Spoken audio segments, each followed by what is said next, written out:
Hey, what's up, YouTube? It's three Pedal J. I'm out in the garage. I am finishing up assembly of my 6.4 for hopefully the last time.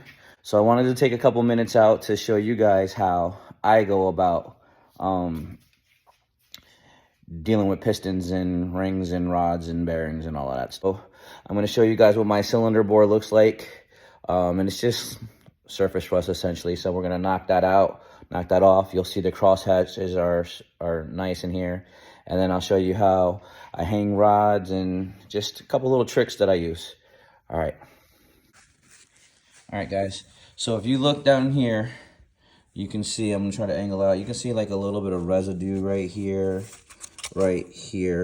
and it's all around the top of the block. You can see it's not really that bad, that dirty.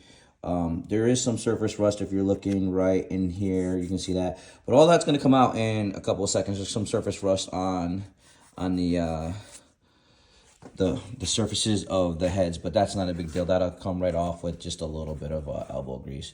So what I do is, some people probably say don't do this, but I just take a little bit of brake clean, shoot it in there real quick. Then I take one of these shop rags, or any rag for that matter, but these are the blue shop rags that you can use, and then I just wipe it down real quick, just to make sure that the surfaces are good.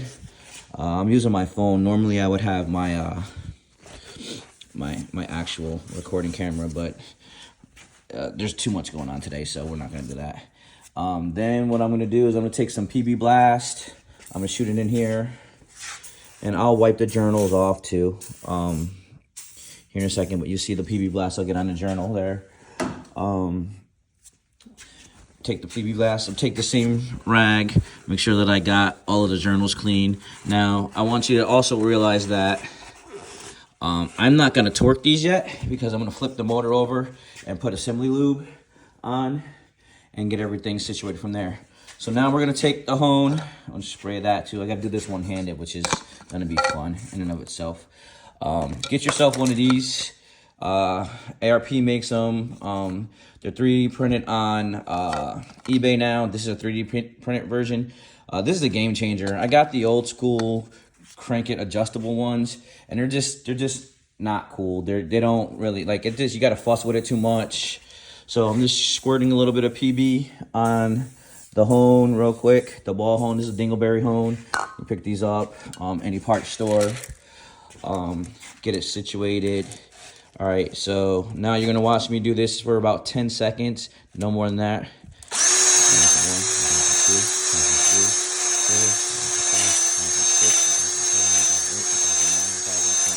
So that's it. That's it. Be careful, because in this particular engine, just so you guys know, I've had this engine apart like literally 5-6 times within the past year, so I kind of know what's going on with my engine and what I can and can't get away with and what I can and can't do. The squirters are still in there, so you got to make sure you're not going all the way down. I recommend a first timer take the squirters out, but look at that, cleaned right up. You see that cross hatching in there? See that cross hatching in there? Fantastic. So this engine was built last year. It's got about 2 hours of runtime. I think I'm doing good. I break something. So next thing we're gonna do, we're gonna take the last piston, which is number 8. So what I'm doing, we're gonna grab that out. I have a new set of rings. Here's the box, last set of rings. These rings are fine, but I've come this far. I'm not gonna skimp out and not put rings in it. There's a tool to actually take this off, but I don't use it. Wonderful. All right. Picks are going to be your best friend in this situation. All right, so that ring's off. So I'm going to take that. That's the top one. Take it over here, put it where I have all the other top ones. This is not necessary. I'm saving these rings because I know if anything should go wrong and I really was in a pinch, those rings are fine. They have about an hour of runtime on them. Those rings are 100% fine. I literally could have put this piston in with those rings on, but I'm just being dramatic and cautious and don't want to do this again. So This is the second ring. I'm gonna put you can, but let's see. Yeah, no, this is probably gonna be a horrible video. But I was told that I need to get it done. So here's the second ring. Just took that off. I'm gonna bring that over. I'm gonna bring the piston over as well. No, yeah, well, bring you guys over with the piston. So I'm in my shop. It's kind of messy. I got engines and cars and crap everywhere. So here's the second ring. Put this right here in my second ring spot. Bam. So then what I'm gonna do is I'm gonna take the oil ring, control ring off right here, right now. Super easy to get off. I literally can just pull it out with my fingers. I don't need a tool or anything like that. And of course I drop it because I'm being a knucklehead. There's a second one there. All right, pick that up. Hold that for me. Before I even put the new ones on, we're just gonna give it a quick squirt of good old simple green on the top. Wipe it down. Again, using one of the green, or sorry, one of the blue shop rags. So hopefully you guys can see me doing this. Hopefully this is showing up. But I just wiped the tops down and then the side. Make sure I get it good. So I'll show you what my skirts of my piston looks like too after I clean it, because you can see that there's like hardly anywhere. So hopefully this will show up. Not looking crazy, but that's what my piston looks like. That's what an hour or two of runtime looks like on the skirts. Real quick too, I'm gonna go grab one of my stock 6.4 pistons and show you the difference and why the flaws of the 6.4 from the factory. Bam. All right, so here's a factory 6.4 piston. You can see that it has rings on it still. And then you can see that this has hardly any wear on it at all, right? So this was a low mileage engine, and this is the engine that's actually in my car. It maybe had like 10,000 miles on it, like barely anywhere. But it had piston valve interference, and that's why I ended up, well, that's why I got the motor cheap. But if you look side by side, right, look at the difference in surface area. So I want you guys to see that. First off, let's take a look at the rods, right? So obviously these are not bad, right? They're kind of thick. They taper off, and then they give you skirt area there. But look at mine. These are the Manly Tough Stuff, same as the Mile or whatever. But these are a much thicker rod, much thicker all up in here, right? Thicker in here, thicker. It's forged, so it's a float. Both of these are floating style, but look how much deeper in the skirt this is. Now the real difference, guys, and this is why everyone says, oh, 6.4s are not good motors, 6.4s are terrible motors, you can't boost them. So this is why you can't boost them. You can do anything you want if you know what you're doing and you take the time to figure it out. Stock 6.4 piston. Look how close to the top of the skirt that upper ringland is, right? That's terrible. Like here's the upper piston, here's the upper ring right here. You see me moving it? See how close to the top of it is? So if your tune is off, that's gonna pop that ringland because of heat and detonation. Now look at this. This is a forged piston. I didn't put the rings on it yet because I still gotta foul fit them. But look at the meat difference. Like honestly speaking, the top ring is almost where it starts, almost where the second ring on a factory piston works, and they're the same size. Look, the skirts are the same. There's nothing different. Dodge could have did this from the factory, and they did do this with the Hellcat pistons, but they didn't do it with the 6.4s because it was never intended to be boosted. So you pick yourself up a 6.4 with a forged crank, you get yourself a set of forged rods and pistons, and then you throw as much boost at it as you feel comfortable throwing at it if you got a good tune and tuner. So I wanted to share that with you guys. I'm going to foul fit the ring. Here's my piston manufacturer's recommendations. Here's the instructions. So if you look at that, it says for the top ring, so we're going to go to medium boost, medium power adder. So that's 15 to 30 pounds of boost, 150 to 350 horsepower shot of nitrous.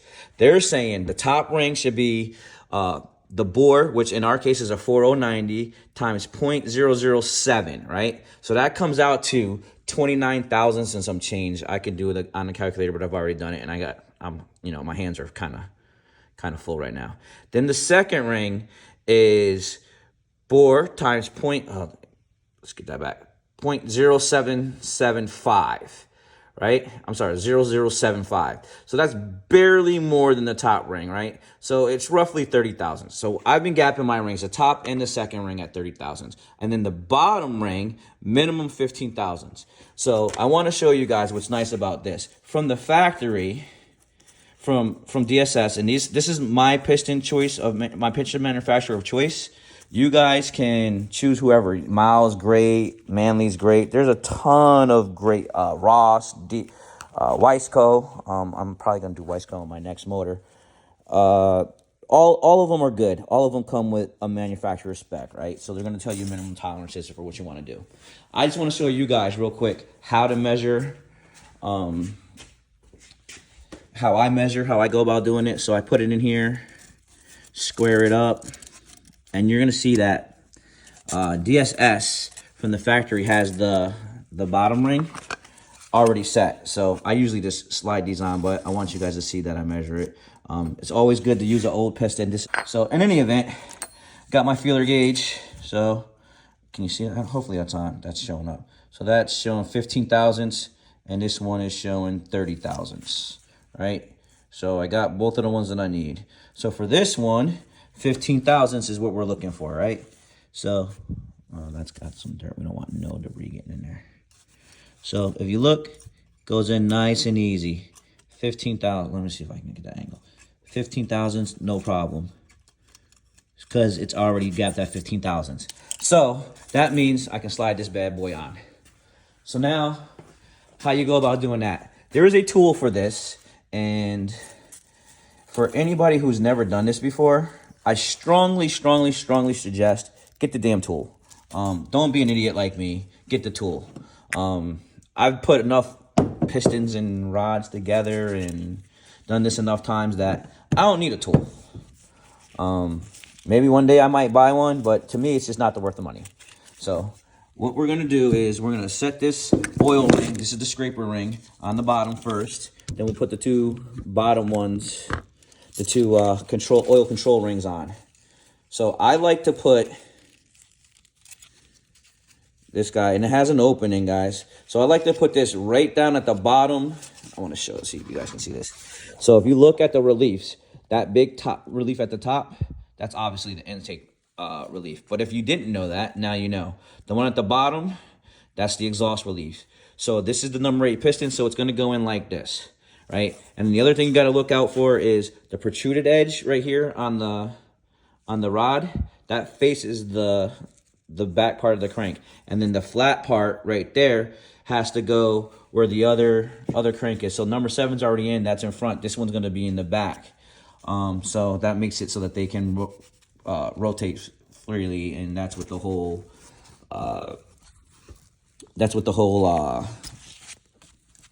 clearance and thrust is all about. So what I do with these guys is I take them and I put them at an angle, right? So that the split is on one side of the exhaust relief and the other one is on the other side, because you're not supposed to have these guys. You can't line them up so that the opening with the rings are on. They can't be the same. Meaning, like, let's see if where's the phone? Meaning, like, hopefully I can get you guys to see this because I'm not sure. Oh, perfect. So you see where that little split is right there? I kind of position that in a way that it's not near some of these gas reliefs, right? So it's away from the gas relief, the gas port, right? You see that little split? That's when there's heat. It allows it to close and open. So it's on one side, and if you look, let me see if I can find it again. Bam. Now if we slow it up, it's on the corner, basically pointing towards the corner of the exhaust relief. All right. So I'll do the next one, and then I gotta foul fit these other ones, and I'll show you guys me sliding it home, and that'll be the end of this video. All right, guys. So I just want to show you. There's the opening again. It's up at the right side of the intake valve, the intake relief. There's the second ring. It's on the left side of the intake relief. And I already showed you the oil separators. So we're gonna come over here now and get this deal situated to actually go into the motor. So you obviously, I have bearings on this already because my bearings were not bad. So I'm reusing them. They have, like I said, 2 hours of runtime. Not all right. Let's see if I can get this deal situated.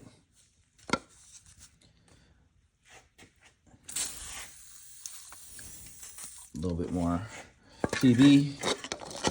All right, so this is gonna be fun.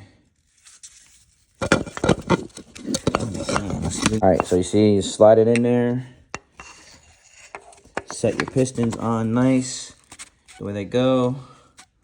All right, so I got it pretty well situated. So then I go and get a dead blow, which I already had it in its place. And watch this. 1, 2, 10. 3 taps. 3 taps and it's in. So now I just gotta kind of push it down till it hits the crank, which I think I already did it. I think I got it on. All right, guys, so just finished getting the piston slid home, and that's gonna do it for this one. We're going to continue tomorrow. I'll try to get this uploaded, and I'll continue tomorrow showing you guys sliding the cam in, getting the oil pump situated, and getting it in time. It's gonna do it. So thanks for watching if you stayed by. I'll see you next time. Peace.